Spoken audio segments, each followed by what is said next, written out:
Oi, pessoal, Matosinhos aqui. Como prometido, eu vou trazer hoje aqui a lista dos livros que eu planejei ler em 2025. Bom, a ideia da leitura é simples, já faz um tempo que eu queria montar um clube do livro, e eu fui postergando muito essa ideia, querendo organizar demais, ter algo muito estruturado. Então, esse ano eu resolvi fazer diferente. Eu resolvi compartilhar com vocês as leituras que eu terei ao longo do ano. E então, com base nessas leituras, eu vou gravar alguns vídeos com as minhas reflexões e os insights que eu for tendo a respeito dessas leituras, e compartilhando com vocês também a visão crítica, também que eu eventualmente eu terei com a leitura dos livros e a aplicação dos conceitos presentes nesses livros para a nossa realidade. Então, a ideia é que eu tenha esses vídeos gravando a evolução da leitura e também que eu faça como alguns booktubers têm feito, e vai ser um teste, na verdade, porque eu quero ver se funciona bem pra gente, funciona bem pra mim. Isso que vocês ouviram agora foi a minha cachorra, que tá sempre participando da gravação. Mas então quero ver se funciona bem. Eles têm uma metodologia que são os sprints de leitura. Eles funcionam como se fosse um pomodoro. Eles definem um cronômetro ali, um tempo de leitura, e dentro daquele tempo eles leem. A câmera fica ligada, como se fosse um streaming normal. E ao final desse tempo eles dão uma pausa, conversam com a audiência, conversam um pouco sobre o livro, assim, informalmente. E depois, dependendo, eles podem ter mais um ou dois sprints, dependendo de cada objetivo e de cada streaming. Então eu também vou testar isso para ver se funciona bem para mim. Com as pessoas, com alguns booktubers que eu conversei, eles disseram que isso é uma forma muito interessante de motivar eles a manter a regularidade da leitura, porque eles estabelecem um compromisso público, e a gente da ciência comportamental sabe muito bem os efeitos que esse compromisso público pode ter, positivos para o nosso engajamento com determinadas metas e objetivos. Então, isso tem essa questão do compromisso público, tem a questão de você ter horários definidos e compartilhar esses horários com as pessoas que também estão acompanhando com você as leituras. Então, eu vou fazer um teste para ver se isso funciona para mim e se também funciona para vocês. Então, isso vai ser basicamente tudo que eu planejei para esse ano em relação a essas leituras. Vocês vão perceber que são 9 livros e nós temos 12 meses do ano. Eu vi a minha cachorra de novo. Vocês vão ouvir um passinho dela aqui, ó. Uh, e por que não são 12 livros? Eventualmente pode surgir uma leitura irresistível ao longo do ano, que eu não saiba. Ou então os livros têm tamanhos diferentes, então eu coloquei uma margem aí de segurança para a gente, caso tenha algum atraso, ou nos casos em que nós tenhamos livros maiores, seja possível termos um prazo um pouco maior também de leitura. Mas enfim, de tudo, se os 9 livros não forem suficientes, fiquem tranquilos, porque não falta indicação de leitura. Então, se chegarmos a setembro, mês 9, e tivermos cumprido um livro por mês, obviamente eu vou adicionar alguns outros livros para terminarmos o ano. É, eu também vou colocar parte dessas minhas reflexões das leituras lá na hashtag Economia Comportamental, que é a minha newsletter que eu publico regularmente. Ela era semanalmente, mas tem falhado um pouquinho de vez em quando, então agora considerem regularmente, mas praticamente toda semana eu publico um conteúdo novo lá. Você pode procurar por hashtag Economia Comportamental. A newsletter está hospedada na plataforma Substack. Só você entrar lá, cadastrar o seu e-mail para receber cada edição nova sem custo nenhum. E se você cogitar um apoio, tem também lá as formas de apoio que vocês podem é, contratar. Mas então vamos aos livros. O primeiro livro, tem que pegar meu celular, porque o primeiro livro ele não tá em. Ele não é um livro impresso. Eu peguei ele em e-book e eu vou explicar o motivo, porque eu peguei uma promoção da coleção. E o primeiro livro é Tirania do Mérito, do Michael J. Sandel. O que aconteceu com o bem comum? É um livro editado pela Civilização Brasileira de 2020 e aqui quem não conhece o Michael Sandel, ele também tem outros livros bem interessantes. Ele é um filósofo, ele tem um livro que ficou muito famoso, fala sobre justiça. Ele é professor de Harvard, tem muitas aulas emblemáticas sobre o tema e também participa de muitos fóruns de discussão. Tem duas entrevistas muito interessantes dele que eu vou compartilhar com vocês ao longo da leitura, desse que é o primeiro livro do ano. A ditadura até saiu daqui. A ditadura do. A tirania, não a ditadura, esse tema de ditadura. A tirania do mérito aqui, ó. Tá? Então tem duas entrevistas muito interessantes do Michael Sandel. Uma que ele foi entrevistado pelo Michael Lewis. E outra que ele participou de um debate com a presidente do Banco Mundial e Banco Mundial ou do FMI? Do FMI. Foi muito interessante porque ele trouxe uma visão muito crítica e muito pé no chão, assim, muito sóbria para a discussão. Colocou até a presidente do FMI um pouco de saia justa, porque obviamente ela trouxe uma visão mais institucional do FMI, né? Então foi muito interessante ver essa entrevista. Eu vou compartilhar com vocês porque o Michael Sandel é um cara que todo mundo deveria seguir e vale muito a pena vocês tomarem contato com o pensamento dele e com os livros que ele escreveu, tá bom? Então, primeiro livro, Ditadura do Mérito. O segundo livro é um livro que tem um valor sentimental para mim, porque ele é um livro que foi a base de um filme que foi exibido na minha graduação de economia, quando nós estudávamos aquele período da crise de 29, ali, anos 30 do século 20. E foi um filme que me marcou muito, porque é uma temática muito dura que trata da imigração de agricultores nos Estados Unidos, com a mecanização e uma seca grande que houve nessa década de 30. Muitos agricultores migraram do campo para a cidade e o filme retrata toda essa trajetória do campo até a cidade. Muita questão da violência, o desespero por uma posição de trabalho, que gerava violência, gerava morte mesmo, de tão desesperadas e fragilizadas que as pessoas estavam econômica e socialmente nesse período. Então retrata um período muito complicado dos Estados Unidos, tem uma crítica social muito grande embutida, uma realidade que dialoga muito bem com essa história da tirania do mérito, na medida em que as pessoas tinham disposição e tinham interesse em trabalhar e em mudar a sua condição de vida. No entanto, o cenário, o contexto socioeconômico da época realmente era algo que atrapalhava muito, ou seja, era muito desafiador. Todas as questões sociais, as questões econômicas, moradia, alimentação, infraestrutura, era tudo muito, muito precário. Então, esse filme traz uma visão muito chocante, assim, muito triste dessa época. E eu resolvi selecionar o livro. Tá aqui, o livro foi escrito pelo John Steinbeck, né? As Vinhas da Ira é o nome, vencedor do Prêmio Nobel de Literatura.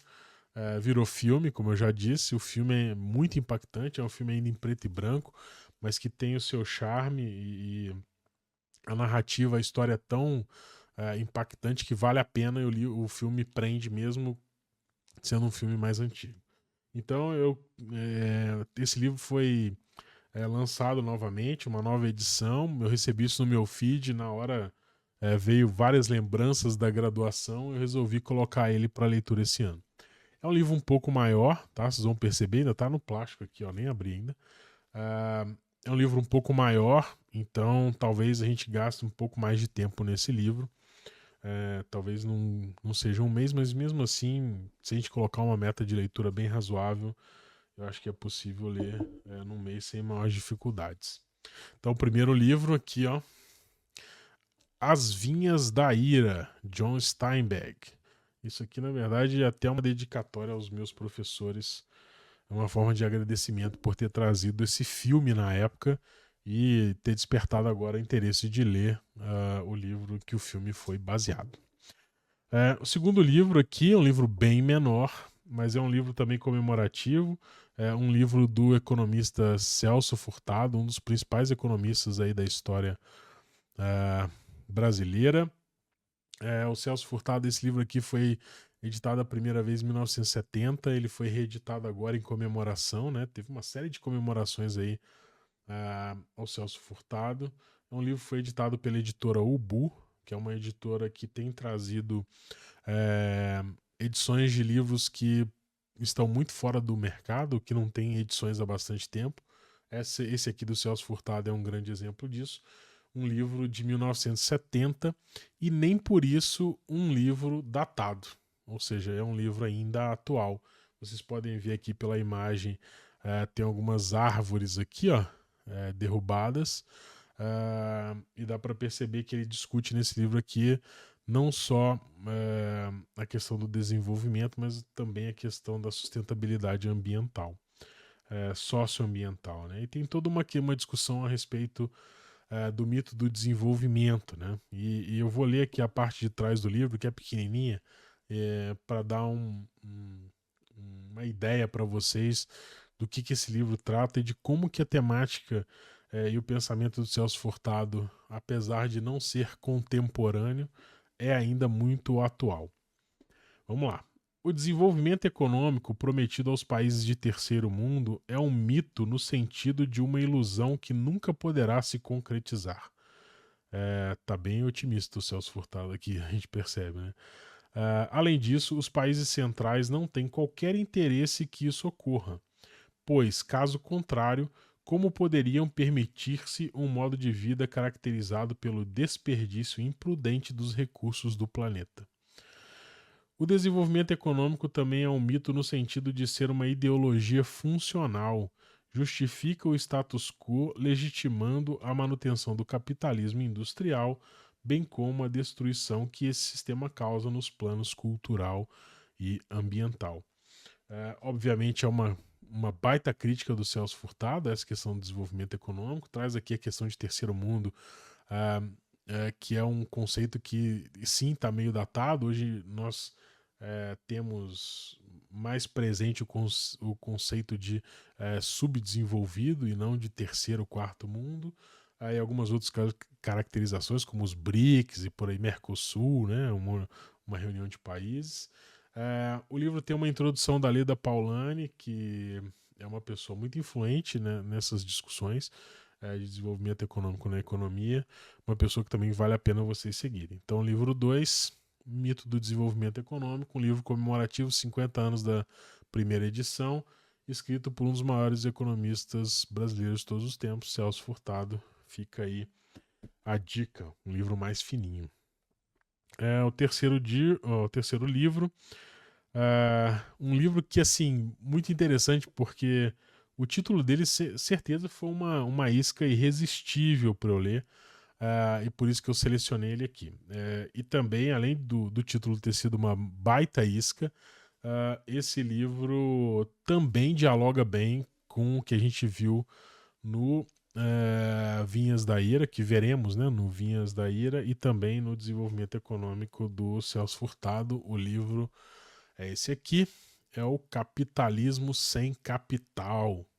Que título sensacional, né? Parabéns pro editor dessa turma aqui.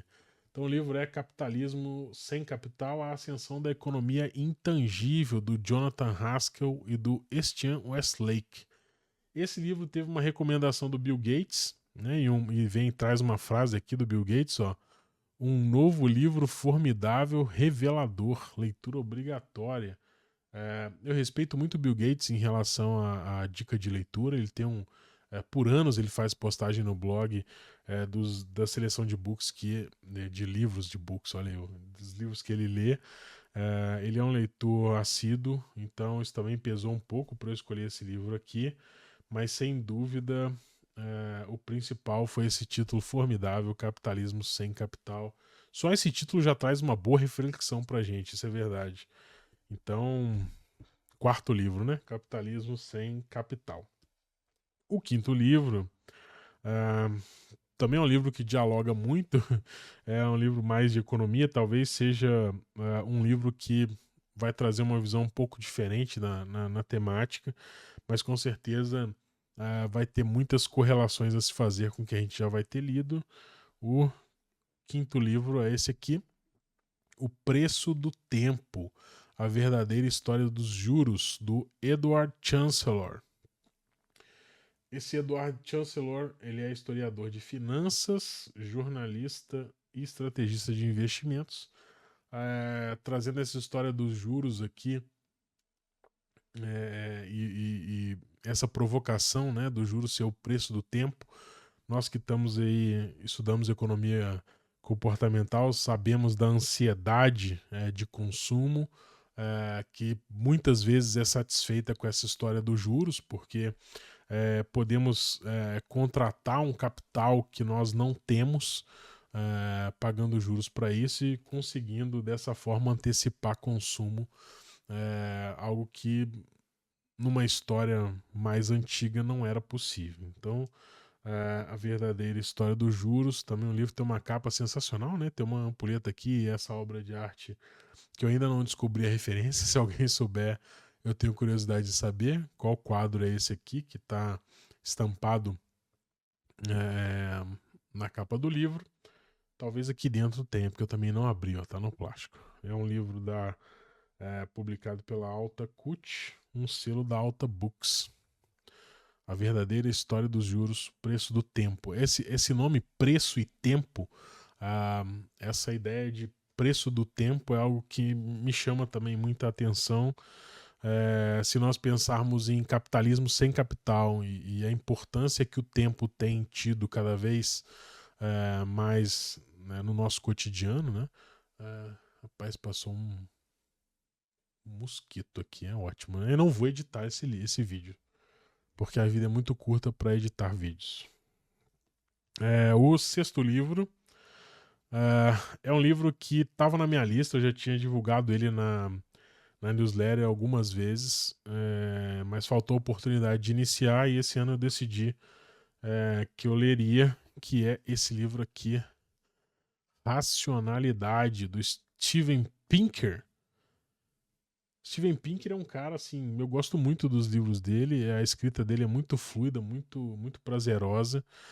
E nesse livro aqui em especial, Racionalidade, o que é, porque parece estar em falta e porque é importante, é uma temática muito presente para quem estuda e acompanha as ciências comportamentais. Essa história da racionalidade sempre é um conceito e uma discussão que está no centro de boa parte do que é feito na economia comportamental e nas ciências comportamentais também. É um tema muito complexo que vem desde a antiguidade, então vale a pena refletir sobre isso e o Steven Pinker certamente é um dos caras que tem muito a contribuir para essa temática. Ó, na resenha aqui de trás, a gente tem no Washington Post uma crítica. O Washington Post tem umas críticas muito boas. Se vocês quiserem lista de livros, se acompanhar as críticas que eles têm lá, vocês estão muito bem servidos. Dificilmente tem uma crítica que no Washington Post que destoa do que é realmente um livro. Então vamos ler a dica do. Vou ler aqui a dica do Washington Post para aguçar vocês a vontade de ler. Racionalidade. Erudito, lúcido, engraçado e denso, com dados fascinantes. Uma dose pragmática de otimismo moderado, apresentando a racionalidade como um ideal frágil, mas alcançável na vida pessoal e cívica. Não é pouca coisa transformar a lógica formal, teoria dos jogos, estatísticas e raciocínio bayesiano em tópicos deliciosos cheios de charme e relevância. Crítica do Washington Post, como eu disse, deve ser uma leitura muito agradável. Para você que gosta, curte comportamento, fica aí Racionalidade, Steven Pinker. Livro, deixa eu ver, livro 6. São 9. Por enquanto, tá? Vamos lá, o livro 7 É uma recomendação dos queridos amigos do Garagem Psi, um perfil que vocês precisam seguir. Eles deram essa recomendação, talvez num dos cursos que eles fizeram e eu participei, mas acabou ficando para a fila. E dado que a gente está discutindo a evolução do sistema econômico, né, desde 30 com Vinhas da Ira, passando pela crítica do desenvolvimento econômico do Furtado, chegando ao capitalismo sem capital, eu acho que esse livro também vai ter uma coerência com essa seleção de outros livros que eu já fiz. O livro é Nas Ruínas do Neoliberalismo, a ascensão da política antidemocrática no Ocidente. Certamente uma temática muito atual, né? As críticas no neoliberalismo, e certamente também uma leitura muito provocativa, mais política, certamente. Não sei se ele traz aqui, faz um tangenciamento econômico, mas quando ele está discutindo aqui a questão política antidemocrática, certamente vai ser um livro mais político, mas é também um livro que dialoga bem com a economia. Tá? Então fica aqui a dica. Esse livro foi publicado pela editora Polífera, acho que é isso mesmo. Aqui esse símbolozinho de baixo, né? E o autor é o Andy Brown. Um livro também que não é muito grosso. Não sei a edição dentro, também está no plástico. Ó. 7º livro, né? Nas ruínas dela. Estou muito curioso para ler esse livro. Desde o curso, já tem uns 2 anos que ele está aqui na minha lista. Livro 7, né? Deixa eu ver. Isso aí, livro 7. Livro 8, penúltimo. Um livro também necessário e que, para a galera que gosta aí de ciência comportamental, certamente vai ser um deleite. O livro é Lutar contra a Pobreza, da Esther Duflo. Esther Duflo, que foi Nobel de Economia, ela tem um livro também relacionado a essa temática da pobreza, que ficou um pouco mais famoso do que esse. Esse aqui não apareceu tanto, mas ele me chamou muita atenção por causa dessa escrita na contracapa, que eu vou ler para vocês rapidinho, um trecho para vocês entenderem o que chamou atenção. Originário de 4 aulas da autora no Collège de France, esse livro é a primeira síntese da abordagem experimental que levou Esther Duflo a ganhar o Nobel de Economia. Uma síntese, olhem essa expressão, vê se não é irresistível a leitura desse livro. Uma síntese da abordagem experimental que levou Esther Duflo a ganhar o prêmio Nobel. Então tá aqui, esse livro dela também já estava na minha lista, ele foi editado pela Zahar, também está aí no plástico, como vocês podem ver, todos estão. Também não é um livro muito grande, é uma síntese baseada em aulas que ela deu. Talvez encontremos essas aulas, eu vou procurar na época da leitura e passo para vocês os links que eu encontrar. Tem algumas aulas dela já selecionadas e algum conteúdo da Esther Duflo também para compartilhar com vocês. Conteúdos extras, isso também que é algo que eu não sei se eu falei no início do vídeo, mas eu também, havendo oportunidade, eu trarei também uma série de outros conteúdos extras para a gente correlacionar com o que estamos lendo. Então, posso trazer algumas séries, alguns filmes que vão complementar o raciocínio, a reflexão daquilo que nós estivermos lendo no decorrer do nosso ano. E por fim, um livro que talvez vai ser um ar fresco da política, um livro de filosofia, da política e da economia, né? Então, um ar fresco para encerrar o ano. Um livro de filosofia do Edmund Burke, Investigação Filosófica sobre a Origem de Nossas Ideias do Sublime e da Beleza. É uma leitura filosófica voltada para a questão da estética, né? Talvez um livro que surpreenda a gente conseguir fazer alguma associação, alguma correlação com o que nós lemos aqui nos livros anteriores, mas acho que vai ser um pouco mais difícil a gente encontrar isso aqui. Mas eu gosto sempre de ter uma leitura de fôlego, ou seja, respiro, ou seja, a gente sair do tema, né, e trazer algo que, ou seja, dá um descanso mesmo do tema, né? Dos temas. Toda história de política, de economia é muito legal, muito bom, mas a gente acaba cansando disso e é importante a gente arejar a cabeça e os pensamentos com outras ideias. Então esse é o papel desse livro aqui do Edmund Burke, que foi editado pela Edipro. Esse já está aberto, eu comecei a folhear. É um livro também mais fininho, no entanto, as letrinhas são pequenas e os espaçamentos também. Aqui tá melhor, deixa eu ver aqui. Então, vocês esperem aqui, apesar do livro pequeno, não esperem uma leitura muito rápida, porque filosofia geralmente é mais denso, traz mais reflexões, deixa uma leitura um pouco mais lenta. E o livro também tem uma formatação ali bem pequenininha, típico de livros que não costumam ser best-seller, né? São livros que têm um circuito mais restrito aí nos leitores. Ok? Então esses são os livros. Eu vou deixar aqui embaixo os links para quem quiser fazer a aquisição. Se quiser comprar pelo nosso link, é ótimo. Você ajuda a gente com uma mini comissão. Se não quiser, não se sintam obrigados, ou seja, façam o melhor para vocês. Se acharem mais barato, se tiverem sebo, se já tiverem um livro, não se sintam compromissados a isso. E aí, ao longo das próximas semanas, a gente já começa com Tirania do Mérito, do Michael Sandel. Fiquem ligados, porque eu vou colocar isso, eu vou divulgar isso na newsletter e também nos perfis de rede social, para vocês irem acompanhando também quando serão as lives, quando serão os sprints de leitura, que, como eu disse, eu farei alguns aí ao longo do mês. E assim iniciamos com a nossa lista de 9 livros. Havendo tempo final do ano, acrescentaremos mais títulos aqui, se sobrar tempo de leitura. Garanto a vocês que não faltam recomendações. Para vocês terem uma ideia, um dos livros que eu gostaria de ter trazido para a lista, mas eu fiquei um pouco de receio por ser um livro muito grande, é esse livro aqui, ó. Não sei se vocês já viram, que é o Dívida, do David Graeber. Uma história... Graeber. É horrível de pronunciar esse nome, né?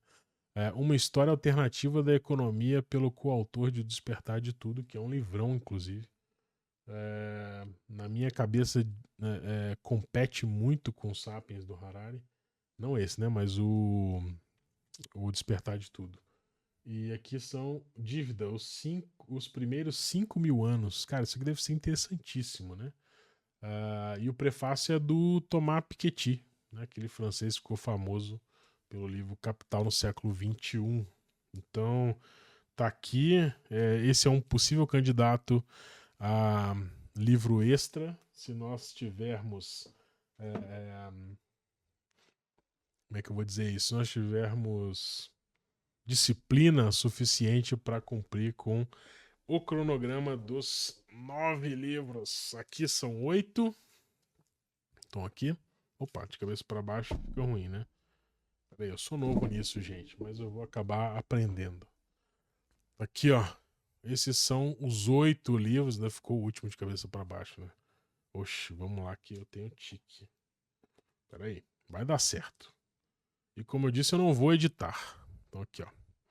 Esses são os 8 livros. Tem mais o Tirania do Mérito, do Michael Sandel, que está em e-book. Eu comprei ele em e-book porque o preço estava muito convidativo. Esses aqui, então, são os livros da nossa lista. Acompanhe a leitura, participa com a gente. Vai ser um prazer conversar e dialogar com vocês sobre os insights, sobre as aplicações do que nós estivermos lendo para o nosso contexto atual e também outras divagações a mais. Então fiquem à vontade de fazer contato, de acompanhar com a gente. E no mais, informações extras aqui na descrição do vídeo. Se você gostou e conhece alguém que gosta de ler e que gosta de ter companhia nas leituras que faz e conversar sobre aquilo que está lendo, manda esse vídeo para ele. Convida ele para participar com a gente. Nas próximas semanas eu já vou divulgando a agenda das lives e dos vídeos, dos sprints de leitura para quem quiser participar. Grande abraço e até mais, pessoal. Obrigado aí.